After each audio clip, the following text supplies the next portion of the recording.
હંસાબેન ભરતભાઈ પરમાર. હંસાબેન ભરતભાઈ પરમાર. હંસાબેન હું બધે જ્યાં જોઈ ત્યાં હંસાબેન ભરતભાઈ પરમાર, હંસાબેન ભરતભાઈ પરમાર. હું હાલે ભાઈ આખી કહીને કે એપ્લિકેશન ઇન્ટરનેટ આખું ક્રેશ કરી નાખ્યું. કોને કરી નાખ્યું?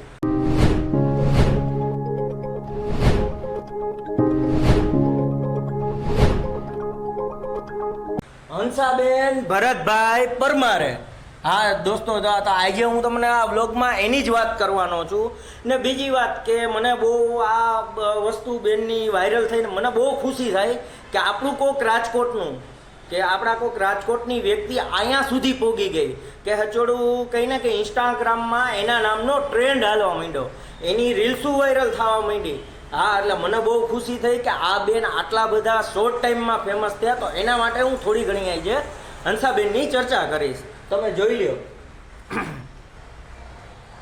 હા દોસ્તો, હંસાબેન ભરતભાઈ પરમારે એક ઇન્સ્ટાગ્રામ આઈડી બનાવ્યું. માત્ર 4 રીલથી 100K ફોલોવર, 100K એટલે 1 લાખ ફોલોવર મળી ગયા.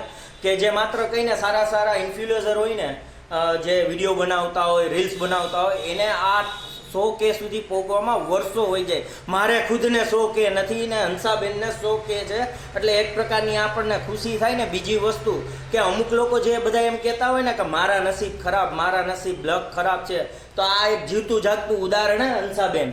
કે જોઈ લો કે માણાની કિસ્મત ક્યારે પલટે ને કોઈને ખબર નથી. એટલે હંમેશા ભગવાન ઉપર ભરોસો રાખો, મનથી સાચા રહો. હંસાબેન પરમાર રહ્યા ને એ મનથી સાચા હતા.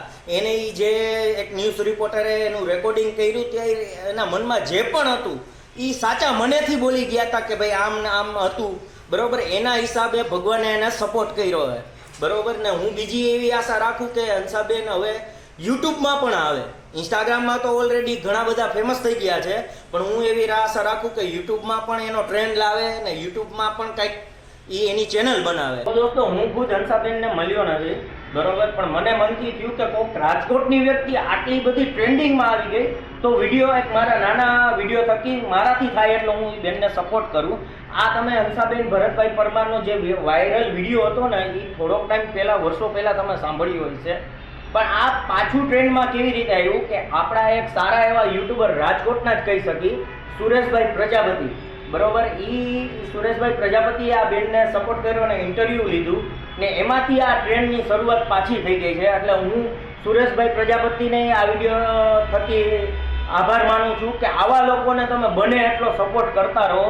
ને હું પણ એને હંસાબેન ભરતભાઈ પરમારને હું પણ સપોર્ટ કરું છું આ વિડીયોના માધ્યમથી. હું ક્યાંક બહાર જાઉં તો એટલે ઘણા મારા ફ્રેન્ડ ફોલોઈંગ મને મળે, જોંગાભાઈ કે હું તમારો ફેન છું, કે તમારા કાર પ્રેન્ક જોઉં છું, મામુના વિડીયો જોઉં છું, બરોબર. પણ આજે હું દિલથી વાત કરું ને તો હું આ હંસાબેન ભરતભાઈ પરમારનો હું ફેન બની ગયો છું. કે ભાઈ આ ઉંમરે તમે ધારો એ માણસ કરી શકે, ધારે ઓલું કહે ને કે માણસની ઉંમર જોવાની હોતી નથી, કે તમે ધારો ત્યારે ગમે એ ઉંમરે ગમે એ વસ્તુ તમે કરી શકો. ને રહી વાત નસીબની, તો બધાને જે એમ બોલે ને કે નસીબ ખરાબ, તો જીવતું જાગતું ઉદાહરણ તમે જોઈ લેજો આ, કે માણસનો નસીબ ગમે ત્યારે બદલી જાય. તો હું આ વિડીયોના માધ્યમથી ખાલી હું એટલું જ કહેવા માગું છું કે આવા લોકો તમારી આસપાસ ટેલેન્ટેડ લોકો હોય ને, એ લોકોને તમે બને ને એટલો સપોર્ટ કરો, એની પ્રતિભા બહાર લાવો, બરોબર. ને મારા રાજકોટના તમામ ઇન્ફ્લુએન્સરના ખાલી નમ્ર જોંગાભાઈ તરફથી એટલી અપીલ છે કે આવું ટેલેન્ટ તમને દેખાય ત્યાં એને સપોર્ટ કરો ને હંસાબેનને સપોર્ટ કરો. હંસાબેનના ઇન્સ્ટા એકાઉન્ટની વાત કરીએ ને મિત્રો, તો ખાલી એને 4 જ રીલ મૂકી અને 4 રીલમાં તમે એના વ્યૂ જો મિલિયનમાં છે, મિલિયન પ્લસ તમે કહી શકો, એટલા બધા એને વ્યૂ આવ્યા છે. તો એ માત્ર ને માત્ર કહીને કે હંસાબેનની નિખાલસતાના હિસાબે વ્યૂ આવ્યા છે, કે નિખાલસતાના હિસાબે લોકો એને આટલો બધો પ્રેમ આપ્યો છે. એટલે બસ મારું આ વિડીયો એ જ માધ્યમથી હતો કે ભાઈ આવા લોકોને સપોર્ટ કરતા રહો ને આગળ લાવો. તો દોસ્તો, આ હંસાબેન પરમારનો મેં જે વિડીયો બનાવ્યો તો તમને કેવો લાગ્યો તો કમેન્ટ સેક્શનમાં જરૂર જણાવજો. ને મારી ચેનલમાં જો તમે નવા હોય તો મારી ચેનલને સબસ્ક્રાઈબ કરજો, વિડીયોને લાઈક કરજો, કમેન્ટ કરવાનું ના ભૂલતા. તો મળ્યા પછી આપણે નવા બ્લોગ સાથે.